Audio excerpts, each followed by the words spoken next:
I inherited everything when my billionaire husband died, then found his letter. 5 years ago, when Ethan Cross asked me to come with him, I said yes without hesitation. I was always clear-eyed about us. We didn't have love. He needed a wife. I needed money. I played the perfect trophy wife, spending his money like water. When I asked if it bothered him, he'd just smile and say, take more if you need it. After 5 years of marriage, Ethan died. Perfect. No one to judge my drinking, my smoking, my nights out with younger men. I could take his billions and live exactly how I wanted. 3 days after Ethan's death, I received a letter he'd written 5 years ago. The first line read, to my beloved wife. Chapter 1. The moment Ethan flatlined, I was at the hottest club in Manhattan, 3 days into a bender. Bottles worth more than most people's cars. Male models lined up for my attention. When I finally stumbled home, Ethan's lawyer was waiting with an envelope. Mrs. Cross, this is from your late husband. The will names you as sole beneficiary of his entire estate. My eyes widened. Jesus Christ. Was Ethan insane? We'd only been married 5 years. No kids. And he left me everything? You're sure there's no mistake? The lawyer nodded. Mr. Cross drafted it himself. There's no error. Then Ethan had definitely lost his mind. I fought to keep my composure, the massive fortune making me dizzy. I'd forgotten about the letter entirely. The most pissed about Ethan leaving everything to me? His relatives. When Ethan died, they'd sobbed at his bedside like professional mourners. All that performance for nothing. Ethan had been orphaned young. I was his only legal heir. The vultures descended on the penthouse, demanding their fair share. Please. I'd survived the streets. These country club parasites didn't scare me. I'd been Ethan's wife for 5 years. This money was mine. Once it was in my hands, they could pry it from my cold, dead fingers. I leaned against the doorframe, arms crossed, watching them squawk like angry pigeons. You want money? Fine. Since Ethan and I never had kids, whoever gets on their knees and calls me mommy gets a child's portion. Combined age, probably 300 years. All of them old enough to be my parents. They turned purple with rage, pointing at me like I was dirt. You gold-digging whore. Ethan's not even cold and you're already hunting for boy toys. You'll burn in hell. I smiled sweetly. Uncle, ever heard of living? In the moment? The dead are gone. The living have to keep living. Besides, Ethan and I never had feelings. I married him for money. Him dying and leaving me billions? I should be laughing in my sleep. Money matters. Everything else is bullshit. Chapter 2. After kicking out the parasitic relatives, my phone rang. The 6 feet 2 inches model I'd met last week. When are you coming over, gorgeous? I can't sleep thinking about you. That per made me melt. Busy for a few days, baby. I sent him $9,999. A little cash and he was putty. Hanging up, I sprawled on the leather couch with wine. Contemplating how to spend my fortune. So many zeros it could cure anyone's fear of numbers. This was the life I'd always fantasized about. Rich. Free. No one controlling me. Eat what I want, buy what I want, fuck who I want. I had to admit, I was grateful to Ethan. He'd found me at that charity gala, sneaking in to land a sugar daddy. Asked if I wanted to leave with him. I asked why. He smiled and said he needed a wife. Perfect. I needed money. Mutual benefit. Win-win. I suddenly remembered the letter, wherever I'd tossed it. What could he possibly say? Some pretentious gentleman's manifesto about proper behavior? I didn't care about his posthumous lectures. The wine wasn't strong enough. I never could handle sobriety. Heading downstairs for the vodka in the freezer, I saw a post-it on the door. Less drinking. Less ice. I froze. Right. Ethan wrote this. He hated my drinking and smoking. Said it was killing me. Tried helping me quit countless times. I never could stick with it. Old habits die hard, I'd tell him. Years in the gutter taught me alcohol and nicotine numbed the pain. Even becoming Mrs. Cross couldn't break the addiction. I wasn't elegant, refined, or gentle enough. Ethan never criticized. No judgment in those eyes, just warmth. Like sunshine. Good habits can be learned too. We'll work on it together. Him no drinking, no smoking, no vices. Just gardening, calligraphy, reading. Boring as watching paint dry. I craved excitement, stimulation, anything new. Flaunting wealth so everyone knew I'd made it. The complete opposite of Ethan's quiet life. I dressed like a walking jewelry store, dripping in anything expensive, tasteful or not. People sneered I was just trash with money. I didn't care. Asked Ethan if I embarrassed him. He just smiled gently. You're beautiful. 5 years under one roof, coexisting peacefully. Chapter 3. Seeing that post-it, I slammed the freezer shut. Still controlling. Me from the grave. Fuck off. Lost my taste for drinking. Went back upstairs. The bedroom was silent. His book still on the nightstand. Thick as a brick. I joked it would be perfect for holding down instant noodles. He laughed and promised to let me try when he finished. The letter I'd carelessly discarded lay on top of that book. I opened it. 2 thin pages. Strong, elegant handwriting. His. I'm not educated. Dropped out of high school to survive. Letter writing seemed antiquated, pointless. But his letter smelled faintly of sandalwood. Made it bearable. The lawyer said this was written 5 years ago. Ethan. Instructed him to deliver it upon his death. Meaning he knew he was dying when we married. Had this letter ready from day one. What would it say? That marrying me was just convenience. That I should divorce his corpse. That trash like me shouldn't sully his family name. If he was so worried about his reputation, why marry me?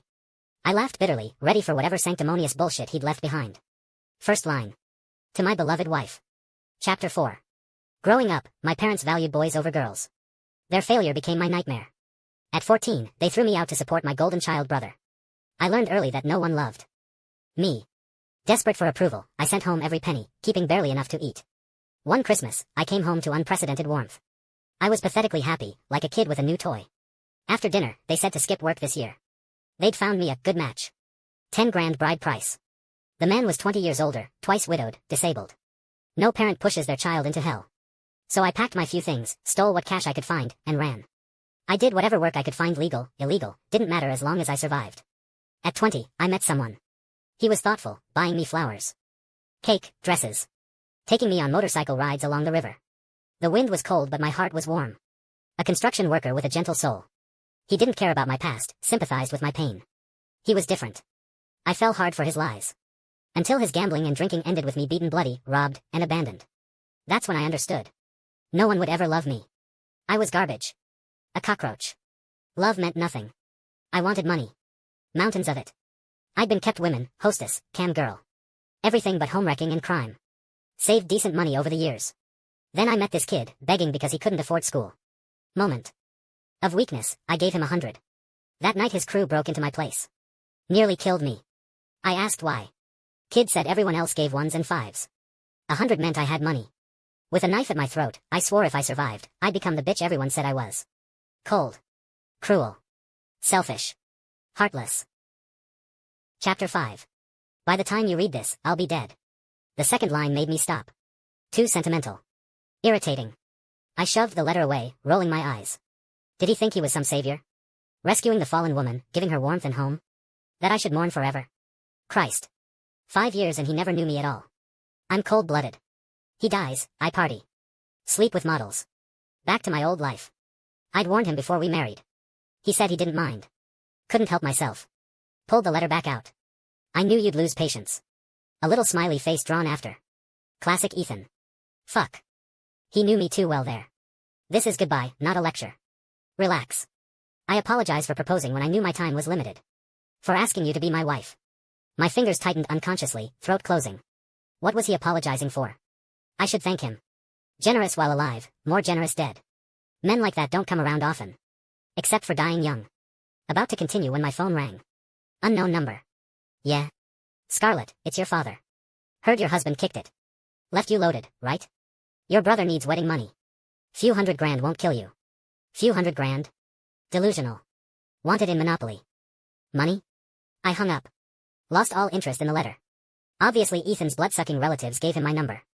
Fucking vultures. All of them looked down on me. Said I wasn't good enough for Ethan.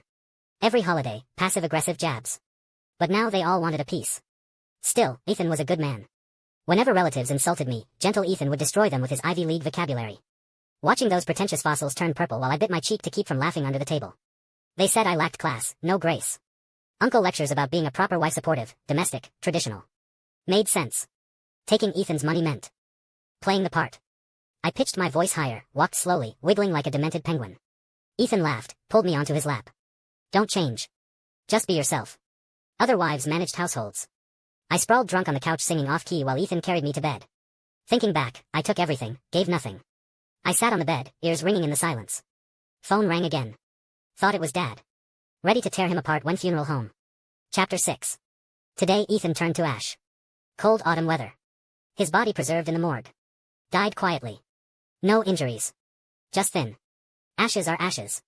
All the same in the end. I opened the closet for something appropriate, finding an entire section of scarves. Every color and style, all my taste. Bright. Soft. Luxurious. A post-it on the door. Getting cold. Stay warm. I loved looking good.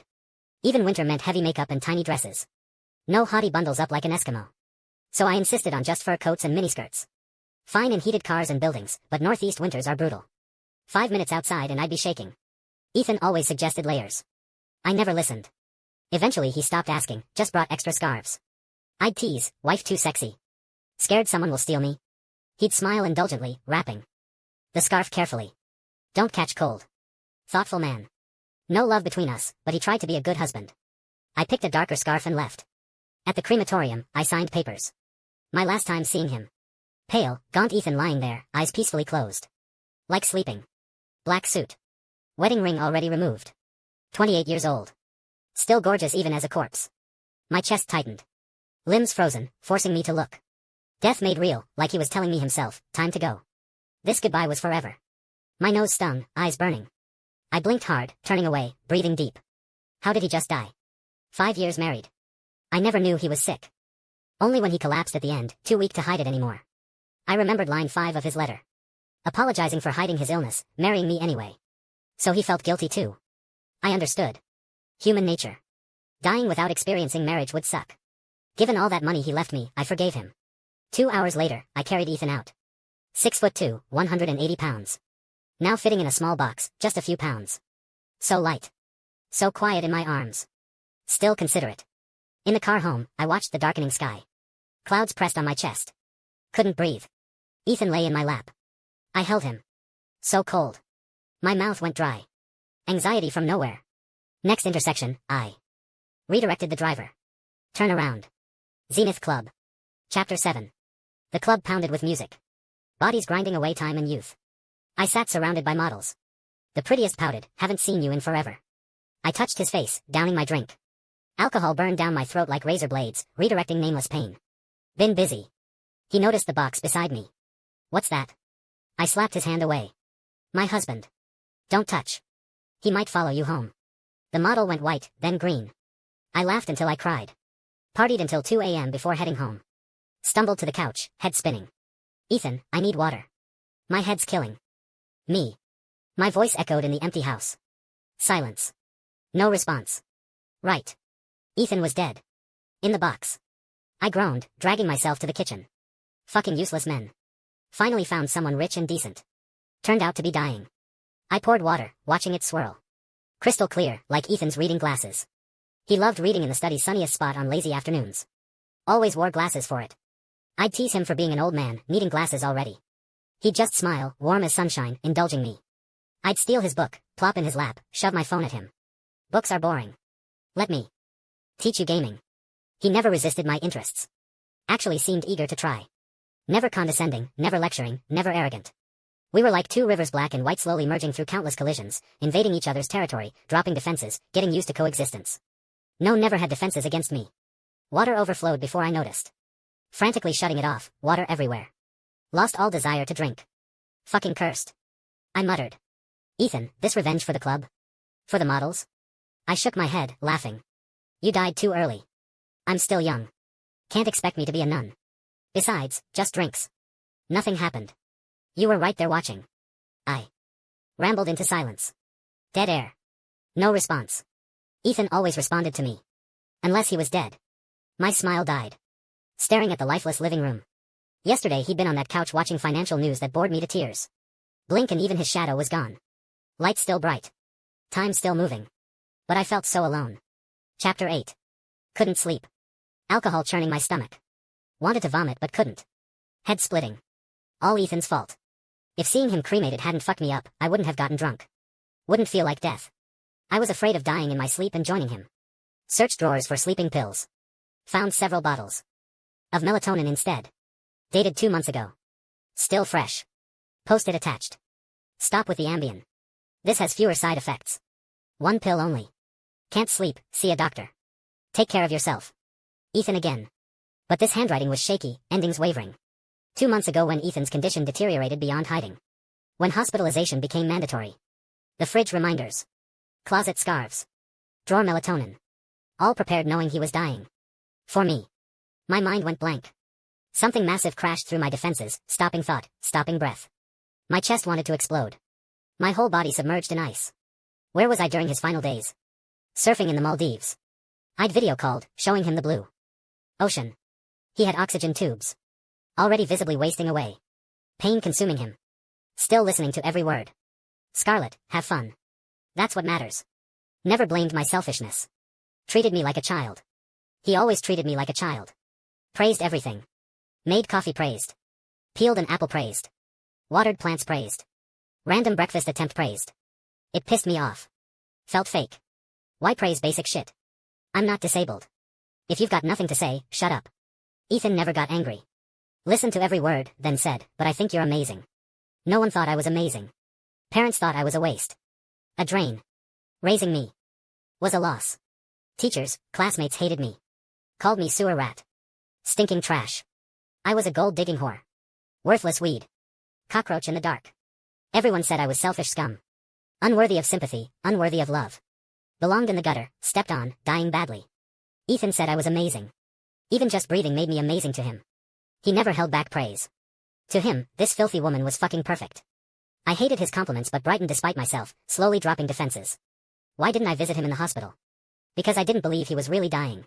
Such a healthy, strong man. How could he just die? Besides, he was loaded. Money fixes everything. When I got back from the Maldives, he'd be fine. I brought him a gift. Shells and conchas I collected myself, made into wind chimes. He'd love it. He always loved my gifts, even just pressed maple leaves for bookmarks. I came home excited to see his reaction.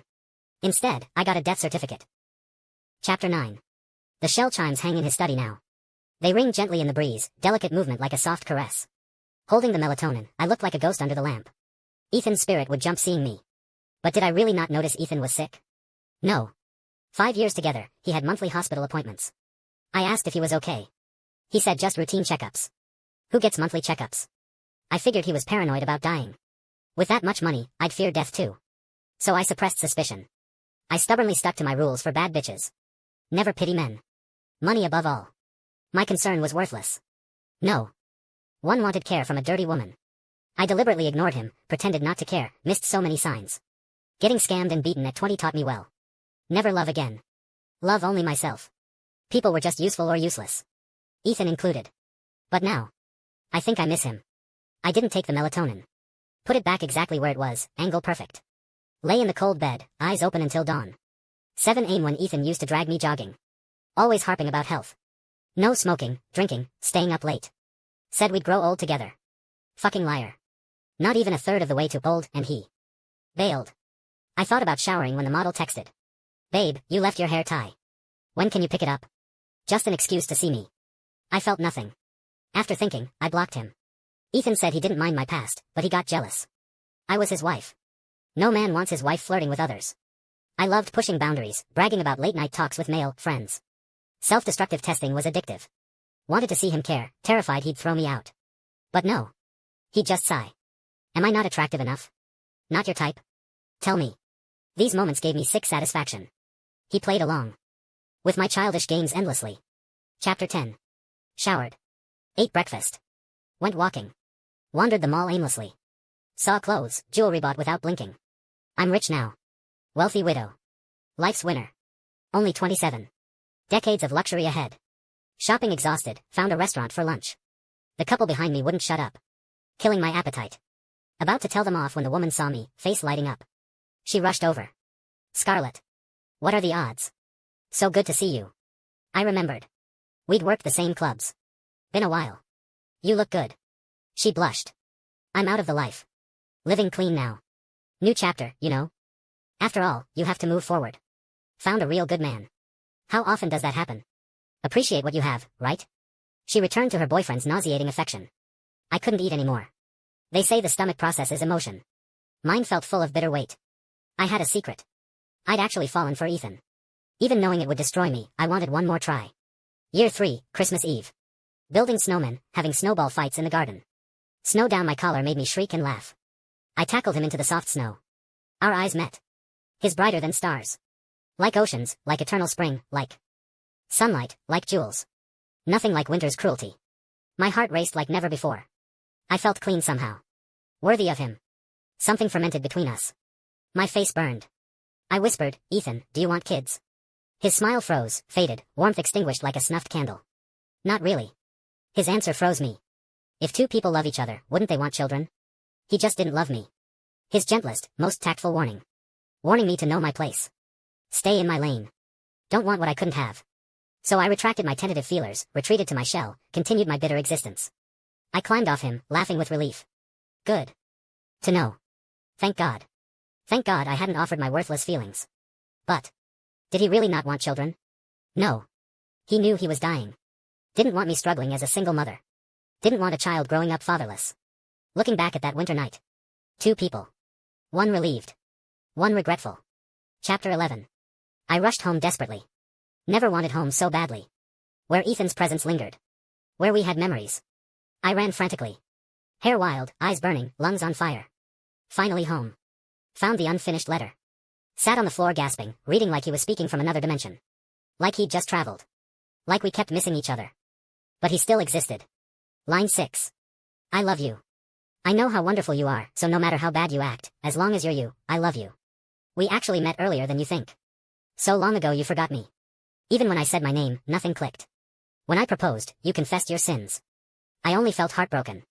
I kept thinking if I'd appeared sooner, known you were unhappy with him, could I have saved you that pain? I blame myself. When I saw you with him, I assumed you were happy. If I'd looked closer, I'd have seen he was a desperate gambler. Could have rescued you. I'm sorry. Scarlett. I remembered. Walking arm in arm with my ex through puddles on old stone streets, laughing. Black sedan parked nearby. I glanced over, met deep eyes. Didn't care. Immediately forgot. Never knew my future husband sat inside. I first saw you at 16. You wore old, oversized clothes, wolfing down soup at a street cart. It was my parents' death anniversary. Grandparents blamed me if I hadn't begged for the zoo, no car accident. Every anniversary they reopened wounds. I ran with no money, lost and starving. You bought me soup. Said adding garlic made it better. Best thing I ever tasted. I didn't want to go home. You took me to your place. Tiny, crumbling, full of bottles and cardboard for recycling. You said they meant money. Had me help collect and sell. Used the profits for hot pot. Said it was the world's best food. You'd make tons of money someday, eat hot pot daily. I argued there was better food. You disagreed. We fought. I promised to show you when I returned. We made a pact. But when I came back, you'd moved. My happiest time. No studying, no piano, no stern relatives, no high society masks. With you I could laugh, cry freely. No one blamed me for my parents. But I found you too late. You probably don't even like hot pot anymore. Sorry for the long memories. Dying makes people nostalgic. Scarlett, I just want you happy. Do whatever you want. The money should last. If you meet someone who loves you like you love them, don't give up. You did nothing wrong. You deserve everything. Eat regularly. Don't stay up late. No smoking or drinking. Exercise. Forget me. Start over. I hope your future brings happiness, health, and long life. Signed, Ethan. By the end, I could barely read through tears. Not a letter. His love letter. His goodbye. Tears burned my eyes. Shaking hands spotting the paper with spreading stains like pain growing from those seeds. My throat choked on sobs until I lost my voice. Cold. So fucking cold. Every cell numb, senseless.